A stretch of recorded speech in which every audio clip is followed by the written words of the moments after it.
All right, question for Nick and for John. First for Nick, you said you don't have too much planned, but Wreckers Part 3 sometime maybe? Well, I don't know. I don't know. I would like to do some more Wreckers stuff, but currently there's nothing slated. But there's a lot, I mean, I'm always writing fan fiction in my head, basically, which, if IDW give the green light, then becomes canon, so it's, at the moment I'm doing lots of drawing stuff for, like, other people. So if I can kind of clear the decks, and who knows, I don't know how IDW feel about Wreckers at this stage. They could be just like, that was a nice little hobby horse you had, Nick, but it's time to take it out the back and put it out of its misery, so it's but no, coming to shows like this, you get the impression that people liked what we did, and they want to know what happens next. And I mean, if you're asking me now, Springer is off chopping logs with Verity. They're just having a nice. They got a happy ending, but the thing is, if Wreckers 3 comes around, then that happy ending ends, from page 1. So that's my answer, I guess. Okay, thank you.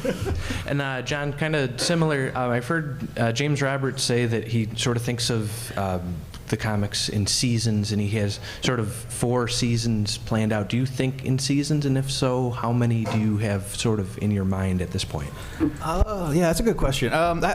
James kind of thinks, I think, more of it, like he kind of locks into the seasons things a little more than I do.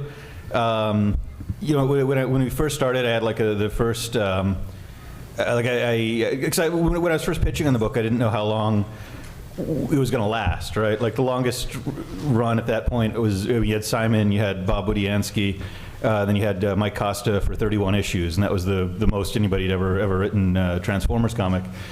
So, I was like, well, it's 21st Century Comics will probably get canceled within a year. So I pitched 13 issues, to try to keep a job for a while. And that was kind of like here's the first story. It wound up being a little bit longer because you had to add some more stuff to it.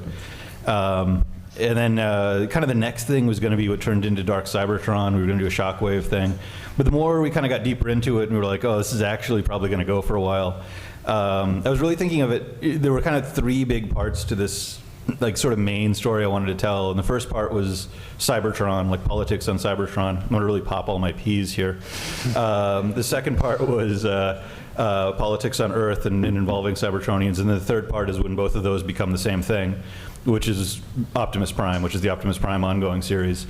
So that's kind of this isn't like necessarily like a here's the issue number I was aiming for, but there is kind of a story that it's all leading to, and there's a lot of pieces. I think you'll start seeing some of the pieces kind of coming together in the next issue or so, of stuff that's maybe been seeded that people, I don't know if they've noticed. And then, so there is kind of, like, I guess sort of 3 in a really macro kind of way, but like that encompasses a lot, and it's not necessarily just the straight up, like James in the beginning of it sits down and writes, here's beginning, middle, and end of each season.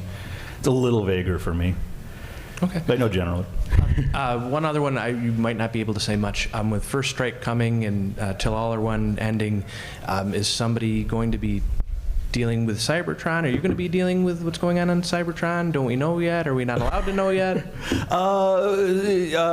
Cybertron, yes. The answer is yes. There will be. Cybertron is going to play a heavier role, I guess, in Optimus Prime, but it was always, that was always going to be the case. It's always about, like nowadays the Lost Light cast is out off on a quest, and they have to be, kind of far away. But Optimus Prime, the cast in that interacts a lot and shares some of the same cast. I considered Starscream to be kind of a cast member of both books. There's a, I like having Windblade show up because I love how Mary Reed writes the character. So I like having Windblade in the book. So Cybertron is really just a step away from Earth, via the space bridge. So it's, it's closer to Autobot City than, France is, most of the time, depending on where Autobot City is flying. So it's always going to be part of it. But there's definitely, we're going to see more stuff going on Cybertron. Optimus is going to be on Cybertron through First Strike, and then a little bit after that. So he's not going to get back to Earth for a while. Although there'll be stories set on Earth, and stuff will be going on Earth. And there is something else kind of planned that I think is pretty cool. Well, thank you very much, guys. Sure.